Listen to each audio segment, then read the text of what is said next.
बच्चा एक समस्या समाधान तथा एक वैज्ञानिक अन्वेषक के रूप में। समस्या समाधान का अर्थ किसी भी प्रकार की समस्या का समाधान निकालने में हमारा चिंतन निर्देशित और केंद्रित हो जाता है और सही और उपयुक्त निर्णय पर पहुंचने के लिए हम सभी संसाधनों, आंतरिक मन और बाह्य दूसरों का समर्थन और सहायता दोनों का उपयोग करने का प्रयास करते हैं। उदाहरण के लिए, यदि आप एक परीक्षा में अच्छे अंक प्राप्त करना चाहते हैं तो आप परिश्रम से पढ़ाई, शिक्षकों, मित्रों और माता पिता की सहायता लेते हैं और अंत में आप अच्छे अंक प्राप्त कर लेते हैं। इस प्रकार समस्या समाधान एक विशेष समस्या से निपटने की दिशा में निर्देशित चिंतित है। स्टेनले ग्रे के शब्दों में, समस्या समाधान वह प्रतिमान है जिसमें तार्किक चिंतन निहित होता है। समस्या समाधान के अनेक स्तर हैं। कुछ समस्याएं बहुत सरल होती हैं जिनको हम बिना किसी कठिनाई के हल कर सकते हैं। निर्देशित चिंतन के 3 तत्व हैं: समस्या, लक्षण और लक्ष्य। चिंतन के 3 तत्व हैं: समस्या, लक्ष्य और लक्ष्य दिशा में एक कदम। ऐसी 2 विधियां हैं जिनका प्रमुख रूप से समस्या समाधान में उपयोग किया जाता है। ये हैं मध्यमान अंत विश्लेषण और एल्गोरिदम या कलन विधि। मध्यमान अंत विश्लेषण में विशेष प्रकार की समस्याओं का समाधान करने में एक विशेष प्रकार की प्रक्रिया को चरणबद्ध किया जाता है। हेउरिस्टिक्स या अन्वेषणात्मक के मामले में व्यक्ति समस्या समाधान के लिए किसी संभव नियम या विचार का उपयोग करने के लिए स्वतंत्र है। इसे अभिसूचक नियम, रूल ऑफ थम्स भी कहा जाता है। क्वेश्चन नंबर 1, सीता ने हाथ से दाल और चावल खाना सीख लिया है। जब उसे दाल और चावल दिया जाता है तो वह दाल चावल मिलाकर खाने लगती है। उसने चीज़ों को करने के लिए अपने स्कीमा में दाल और चावल को कर लिया है अनुकूलित। सीता ने हाथ से दाल और चावल खाना सीख लिया है। जब उसे दाल और चावल दिया जाते हैं तो वह दाल चावल मिलाकर खाने लगती है। उसने चीज़ों को करने के लिए अपनी स्कीमा में दाल और चावल खाने को अनुकूलित कर लिया है। क्वेश्चन नंबर 2 के अतिरिक्त निम्नलिखित समस्या समाधान की प्रक्रिया के चरण हैं। समस्या के छोटे हिस्सों को बांटना ये नहीं है। परिणामों की आशा करना ये भी है। समस्या की पहचान ये भी है।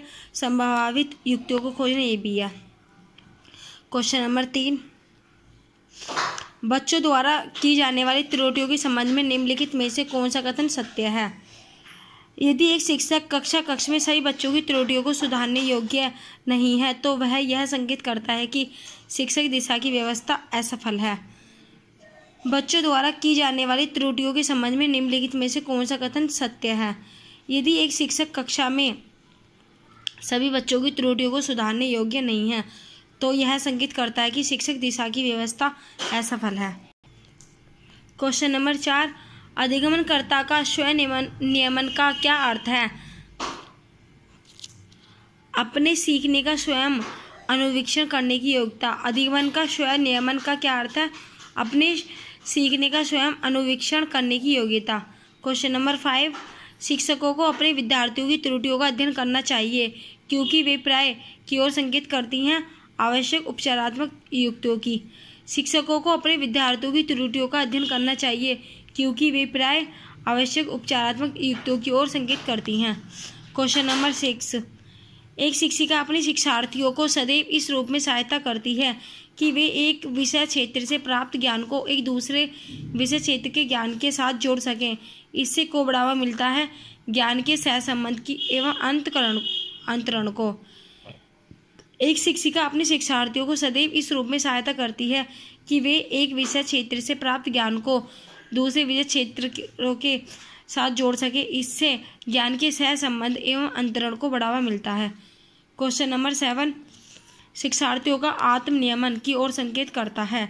अपने सीखने का स्वयं पर्यवेक्षण करने की उनकी योग्यता।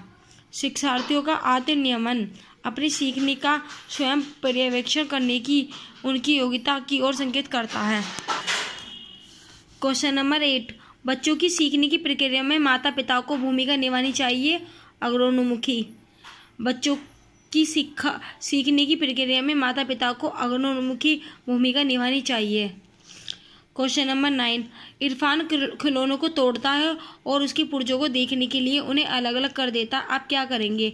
उसकी जिज्ञासु स्वभाव को प्रोत्साहित करेंगे और उसकी ऊर्जा को सही दिशा में संचालित करेंगे। क्वेश्चन नंबर 10, विद्यार्थियों को सीखने में जो रिक्तियाँ रह जाती हैं उनके निदान के बाद होना चाहिए समुचित उपचारात्मक कार्य का। विद्यार्थियों को सीखने में जो रिक्तियाँ रह जाती हैं उनके निदान के बाद समुचित उपचारात्मक कार्य होना चाहिए। क्वेश्चन नंबर 11, कोई बच्चा जब अपने द्वारा निश्चित की गई सर्वोत्तम विधि का प्रयोग करता है तो समस्या समाधान के लिए। कोई बच्चा अपने द्वारा निश्चित की गई सर्वोत्तम विधि का प्रयोग करता है अपनी समस्या समाधान के लिए। क्वेश्चन नंबर 12, जब कोई बच्चा अपनी समस्या का समाधान स्वयं करने लगता है तो उसमें निम्न में से कौन सा गुण विकसित हो जाता है? वैज्ञानिक अन्वेषण का। जब कोई बच्चा अपनी समस्या का समाधान स्वयं करने लगता है तो उसमें निम्न में से कौन सा गुण विकसित हो जाता है? वैज्ञानिक अन्वेषण का। क्वेश्चन नंबर 13, चिंतन तथा तर्क का उद्देश्य है समस्या का समाधान करना। चिंतन तथा तर्क का उद्देश्य है समस्या का समाधान करना। क्वेश्चन नंबर 14, किसी बालक में तर्क तथा समस्या समाधान की शक्ति का विकास कब होता है? 12वें वर्ष में। किसी बालक में तर्क तथा समस्या समाधान की शक्ति का विकास कब होता है? 12वें वर्ष में। क्वेश्चन नंबर 15, बच्चों में वैज्ञानिक सोच का विकास करने के लिए आवश्यक घटक हैं। बच्चों के समक्ष छोटी छोटी समस्याएं रखना, बच्चों के द्वारा किए गए संभावित समाधानों का परीक्षण किया जाए, बच्चों को संभावित समाधानों के निर्माण हेतु प्रेरित किया जाए सभी।